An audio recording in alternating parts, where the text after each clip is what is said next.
Welcome back to 4029 News on the Record. We're on the Senate floor with the new Senate Pro Tem Bart Hester of Cave Springs. Senator, thank you so much for joining us today. What is on the agenda for day one? Well, day one, we're going to get all the new senators sworn in. We're going to get all the senators sworn in because of redistricting. It's going to be an exciting time, just everybody getting together for the first day, starting to get to know each other, and looking forward to all of our hard work for the people of Arkansas. All right, what about week one? I know there are some issues that Governor-elect Sarah Huckabee Sanders wants to work on. So what do you expect for week one? Well, the biggest issues of week one are getting confirmation from the Senate for all of Governor-elect Sanders' secretaries. So those are some big names that we've heard coming from all over the country and some local people. But getting all those confirmed in the Senate will be the biggest task week one, but I suspect we will take on education reform early in the session, probably in January.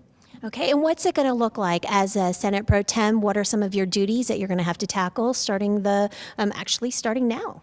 Well, right now it's just coordination of the Senate, making sure that we're organized well, that all the members are prepared, that they are being able to represent their district well. So whether it's just having the staff in place, whether it's making sure everybody's offices and parking spots, things that are that simple, to as complicated as making sure that we're working together and meeting on these big issues that we're going to have to solve for the people of Arkansas. So we're talking about education, criminal justice. We're talking about taxes. Do you expect all that come up in the first week? I don't expect it to come up in the first week other than when we're talking about what we're going to be doing this session. I think we've got those three big issues that we know, just like you said. We got prison sentencing reform, we've got education and taxes. So we're going to take them one at a time, but the whole time everyone knows what's coming.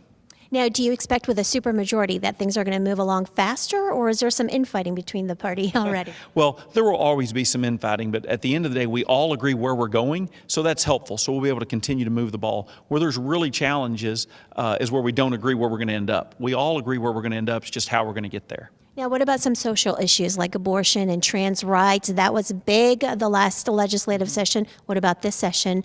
We know that some Democratic lawmakers are thinking about abortion bills. So we are hearing that. Here's the reality.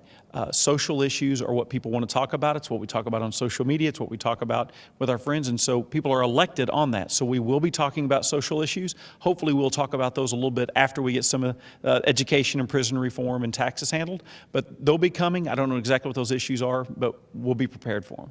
Now, we also know that there are a lot of people nationwide looking at Sarah Huckabee Sanders and the new governor-elect and how she's going to handle leading this state.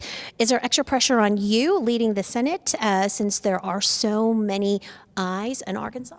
Well, I think there's two pressures. One from the people of Arkansas to deliver. They 70% almost elected Governor Sanders, which means they're endorsing her agenda.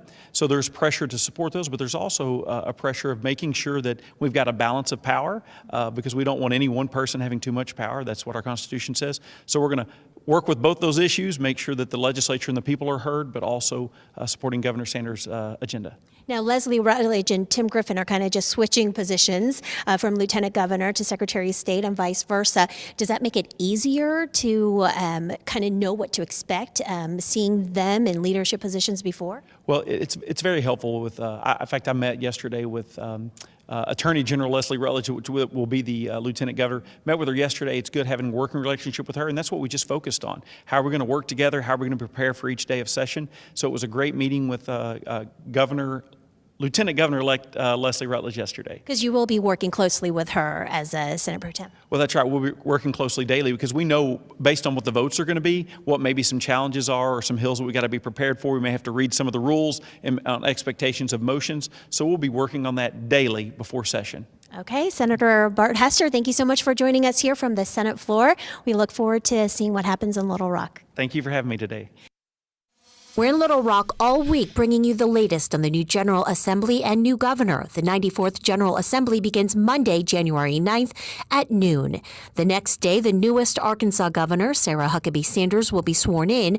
4029 News is in Little Rock for these big events, bringing you live coverage of what is taking place at our state capitol. And we want to know what issues are most important to you as the voter. Email us at ontherecord@4029tv.com and visit our website, 4029tv.com, for more political coverage. Thanks so much for joining us for 4029 News on the Record. I'm Yuna Lee. And ahead on 4029 News on the Record, we'll bring you all the latest from right here in Little Rock on the 94th legislative session and the start of session.